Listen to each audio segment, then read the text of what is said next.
مگر جب خوشخبری دینے والا آ پہنچا تو اس نے ان کا کرتا ان کے منہ پر ڈال دیا، سو وہ بینا ہو گئے اور بیٹوں سے کہنے لگے، کیا میں نے تم سے نہیں کہا تھا کہ میں اللہ کی طرف سے وہ باتیں جانتا ہوں جو تم نہیں جانتے؟ بیٹوں نے کہا کہ ابا، ہمارے لیے ہمارے گناہ کی مغفرت مانگیے، بے شک ہم خطا کار تھے۔ فرمایا، میں اپنے پروردگار سے تمہارے لیے بخشش مانگوں گا، بے شک وہ بخشنے والا ہے، مہربان ہے۔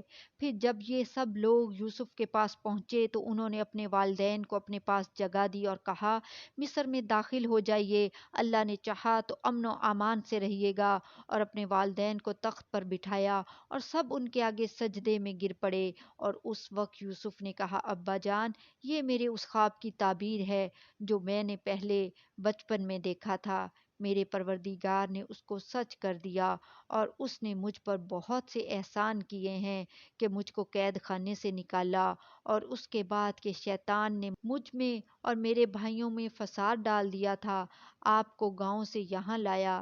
بے شک میرا پروردگار جو چاہتا ہے تدبیر سے کرتا ہے، وہ علم والا ہے، حکمت والا ہے۔ جب یہ سب باتیں ہو لیں تو یوسف نے اللہ سے دعا کی، اے پروردگار، تو نے مجھ کو حکومت سے نوازا اور خوابوں کی تعبیر کا علم بخشا۔ اے آسمانوں اور زمین کے پیدا کرنے والے، تو ہی دنیا اور آخرت میں میرا کارساز ہے۔ تو مجھے دنیا سے اپنی اطاعت کی حالت میں اٹھائیو اور آخرت میں اپنے نیک بندوں میں داخل کیجیو۔ اے پیغمبر، یہ اخبار غیب میں سے ہے جو ہم تمہاری طرف بھیجتے ہیں۔ اور جب برادران یوسف نے اپنی بات پر اتفاق کیا تھا اور وہ فریب کر رہے تھے تو تم ان کے پاس تو نہ تھے، اور بہت سے آدمی گو تم کتنی ہی خواہش کرو ایمان لانے والے نہیں ہیں، اور تم ان سے اس خیر خواہی کا کچھ صلہ بھی تو نہیں مانگتے۔ یہ قرآن اور کچھ نہیں، تمام جہانوں کے لیے نصیحت ہے، اور آسمان و زمین میں بہت سی نشانیاں ہیں جن پر سے یہ گزرتے ہیں اور ان کو نظر انداز کر دیتے ہیں، اور یہ اکثر اللہ پر ایمان نہیں رکھتے مگر اس کے ساتھ شرک بھی کرتے ہیں۔ تو کیا یہ اس بات سے بے خوف ہیں کہ ان پر اللہ کا عذاب نازل ہو کر ان کو ڈھانپ لے، یا ان پر ناگہاں قیامت آ جائے اور انہیں خبر بھی نہ ہو؟ کہہ دو، میرا رستہ تو یہ ہے کہ میں اللہ کی طرف بلاتا ہوں سمجھ بوجھ کر، میں بھی لوگوں کو اللہ کی طرف بلاتا ہوں اور میرے پیرو بھی، اور اللہ پاک ہے اور میں شرک کرنے والوں میں سے نہیں۔ اور ہم نے تم سے پہلے بستیوں کے رہنے والوں میں سے مرد ہی بھیجے تھے جن کی طرف ہم وہی بھیجتے تھے۔ کیا ان لوگوں نے ملک میں سیر و سیاحت نہیں کی کہ دیکھ لیتے کہ جو لوگ ان سے پہلے تھے ان کا انجام کیا ہوا، اور متقیوں کے لیے آخرت کا گھر بہت اچھا ہے؟ کیا تم سمجھتے نہیں؟ یہاں تک کہ جب پیغمبر نا امید ہو گئے اور انہوں نے خیال کیا کہ اپنی نصرت کے بارے میں جو بات انہوں نے کہی تھی اس میں وہ سچے نہ نکلے، تو ان کے پاس ہماری مدد آ پہنچی، پھر جسے ہم نے چاہا بچا دیا، اور ہمارا عذاب اتر کر گنہگار لوگوں سے پھرا نہیں کرتا۔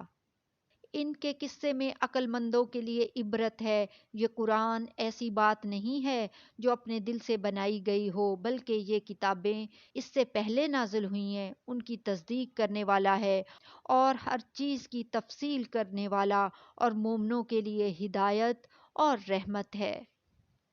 سورہ رعد۔ شروع اللہ کا نام لے کر جو بڑا مہربان نہایت رحم والا ہے۔ الف لام میم را۔ اے نبی، یہ کتاب الہی کی آیتیں ہیں جو کچھ تمہارے پروردگار کی طرف سے تم پر نازل ہوا ہے، حق ہے، لیکن اکثر لوگ ایمان نہیں لاتے۔ اللہ وہی تو ہے جس نے ستونوں کے بغیر آسمان جیسا کہ تم دیکھتے ہو اتنے اونچے بنائے، پھر عرش پر جلوہ افروز ہوا اور سورج اور چاند کو کام میں لگا دیا، ہر ایک ایک میعاد معین تک گردش کر رہا ہے۔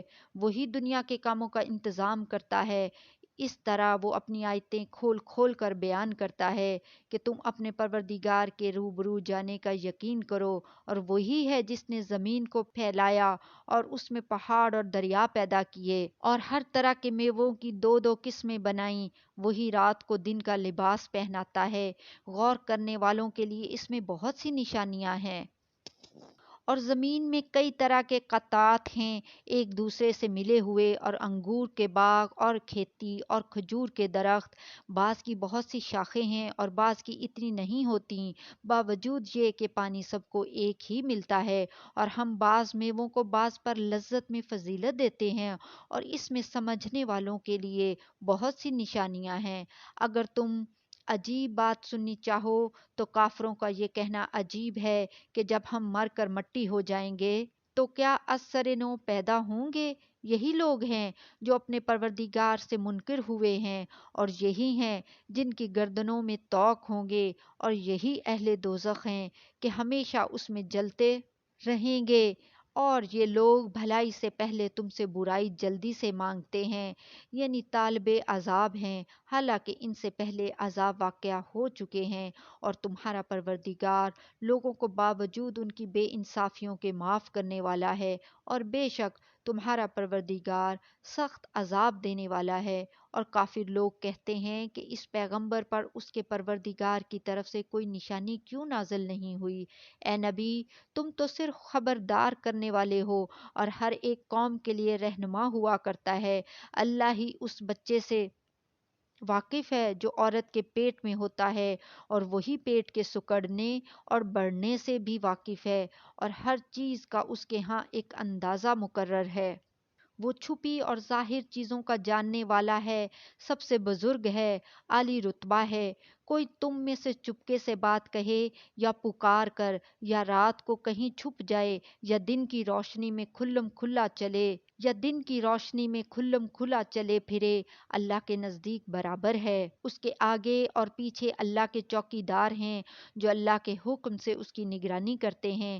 اللہ اس نعمت کو جو کسی قوم کو حاصل ہے نہیں بدلتا جب تک کہ وہ اپنی حالت کو نہ بدلے، اور جب اللہ کسی قوم کے ساتھ برائی کا ارادہ کرتا ہے تو وہ پھر نہیں سکتی، اور اللہ کے سوا ان کا کوئی مددگار نہیں ہوتا۔ وہی تو ہے جو تم کو ڈرانے اور امید دلانے کے لیے بجلی دکھاتا اور بھاری بھاری بادل پیدا کرتا ہے، اور رعد اور فرشتے سب اس کے خوف سے اس کی تسبیح و تحمید کرتے رہتے ہیں، اور وہی بجلیاں بھیجتا ہے، پھر جس پر چاہتا ہے گرا بھی دیتا ہے، جبکہ وہ اللہ کے بارے میں جھگڑتے ہیں، اور وہ بڑی قوت والا ہے۔ کام کا پکارنا تو اسی کا ہے، اور جن کو یہ لوگ اس کے سوا پکارتے ہیں وہ ان کی پکار کو کسی طرح قبول نہیں کرتے، مگر اس شخص کی طرح جو اپنے دونوں ہاتھ پانی کی طرف پھیلا دے تاکہ دور ہی سے اس کے منہ تک آ پہنچے، حالانکہ وہ اس تک کبھی بھی نہیں آ سکتا۔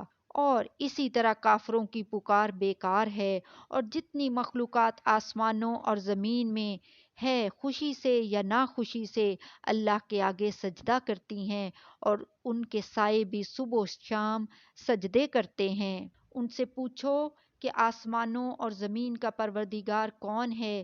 تم ہی کہہ دو کہ اللہ۔ ان سے کہو کہ کیا تم نے اللہ کو چھوڑ کر ایسے لوگوں کو کارساز بنایا ہے جو خود اپنے نفع و نقصان کا بھی اختیار نہیں رکھتے؟ کہو کیا اندھا اور آنکھوں والا برابر ہیں، یا اندھیرا اور اجالا برابر ہو سکتا ہے؟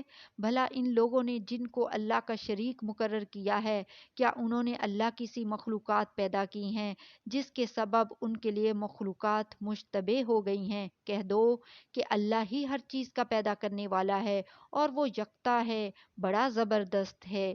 اسی نے آسمان سے مینہ برسایا، پھر اس سے اپنے اپنے اندازے کے مطابق نالے بہہ نکلے، پھر پانی پر پھولا ہوا جھاگ آ گیا، اور جس چیز کو زیور یا کوئی اور سامان بنانے کے لیے آگ میں تپاتے ہیں اس میں بھی ایسا ہی جھاگ ہوتا ہے۔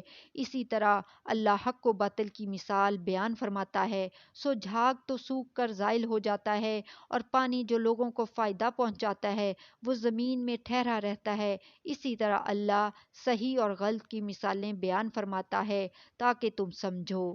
جن لوگوں نے اللہ کے حکم کو قبول کیا ان کی حالت بہت بہتر ہوگی، اور جنہوں نے اس کو قبول نہ کیا، اگر روئے زمین کے سب خزانے ان کے اختیار میں ہوں تو وہ سب کے سب ان کے ساتھ اتنے ہی اور نجات کے بدلے میں صرف کر ڈالیں، مگر نجات کہاں! ایسے لوگوں کا حساب بھی برا ہوگا، اور ان کا ٹھکانہ بھی دوزخ ہے، اور وہ بری جگہ ہے۔